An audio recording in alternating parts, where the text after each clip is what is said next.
আসসালামু আলাইকুম। আজকে মনটা খুবই খারাপ। কালকে থেকেই আমাদের বাংলাদেশে ঘটে যাওয়া বিমান দুর্ঘটনায় মাইলস্টোন স্কুল অ্যান্ড কলেজের এখন পর্যন্ত যারা নিহত হয়েছেন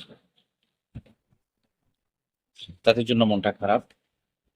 আল্লাহ তাআলা তাদেরকে জান্নাতের সর্বোচ্চ স্থানে সমাসীন করুন। আমিন।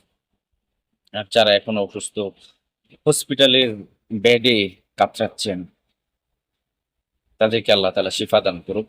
আমরা দোয়া করি। এত বড় একটা দুর্ঘটনা আসলে বাংলাদেশেই সম্ভব আমি মনে করি।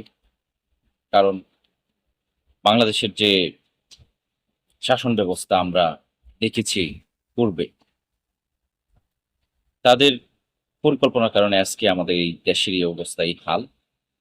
তারা সঠিক পরিকল্পনা বা সঠিকভাবে যদি আমাদের দেশের জন্য কাজ করতো,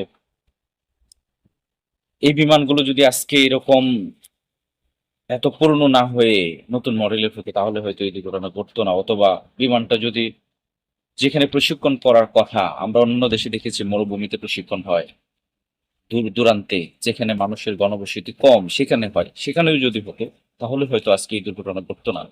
আমাদের কোমলমতি শিক্ষার্থীরা আজকে আসলে যার সন্তান মারা গেছে সেই বুঝে এই কষ্টের। আসলে তাদেরকে সান্ত্বনা দিয়েও আসলে তাদের মনের কষ্ট দূর করা যাবে না। আপনারা দোয়া করেন, আমরা দোয়া করি তাদেরকে আল্লাহ তাআলা ধৈর্য ধরার তৌফিক দান করুন। যারা এখন হসপিটালের বেডে কাতরাচ্ছে তাদের কি কষ্ট হচ্ছে জানি না। যারা মারা গেছে তারা হয়তো আল্লাহ তাআলা তাদেরকে একটা পর্যায়ে নিয়ে গেছেন। কিন্তু যারা এখন হসপিটালের বেডে আছে তাদের আল্লাহ মাফ করুন। আল্লাহ তাআলা যেন আমাদেরকে এরকম দুর্ঘটনা থেকে হেফাজত করেন। এরকম ছোট, ছোট বাচ্চারা আসলে সহ্য করা যায় না। কষ্টদায়ক, বেদনাদায়ক।